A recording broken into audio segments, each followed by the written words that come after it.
آج امت مسلمان جس غفلت اور اندھی تقلید میں ڈوبی ہوئی ہے، یہ کسی دشمن کی تلوار سے زیادہ خطرناک ہے۔ نائٹ پارٹیاں، بے پردگی، شراب، زنا، ناچ گانا اور فحاشی، یہ سب گناہ نہ صرف بڑھ رہے ہیں بلکہ اب انہیں برائی سمجھنے کا احساس بھی ختم ہوتا جا رہا ہے۔ یہی وہ لمحہ ہے جب قومیں تباہ ہو جایا کرتی ہیں۔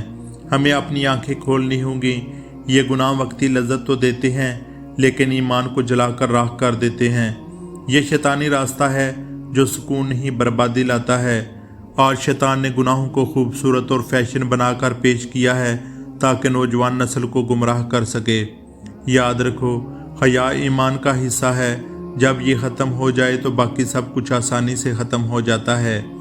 محسن انسانیت نبی کریم صلی اللہ تعالیٰ علیہ وآلہ وسلم نے فرمایا، جب اللہ تعالیٰ کسی بندے کو ہلاک کرنا چاہے تو اس سے شرم و حیا چھین لیتا ہے۔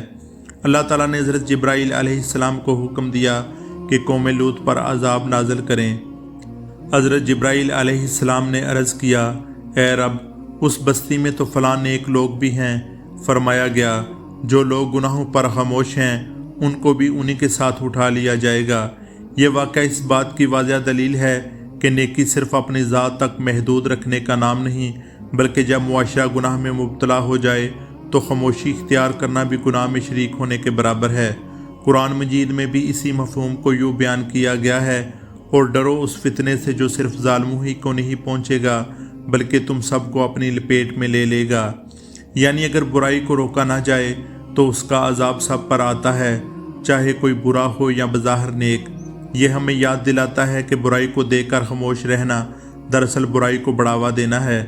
ایمان کا تقاضا ہے کہ برائی کو ہاتھ، زبان یا کم سے کم دل سے برا جانا جائے۔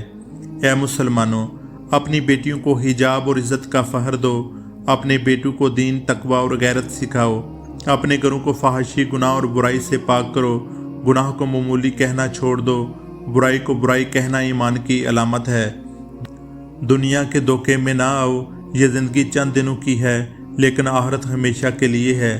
آج اگر ہم اللہ کے آگے جھک جائیں، اپنے گناہوں سے سچی توبہ کر لیں، اپنے گھروں میں قرآن و سنت کا چراغ جلا لیں تو اللہ ہمیں عزت بھی دے گا اور حفاظت بھی۔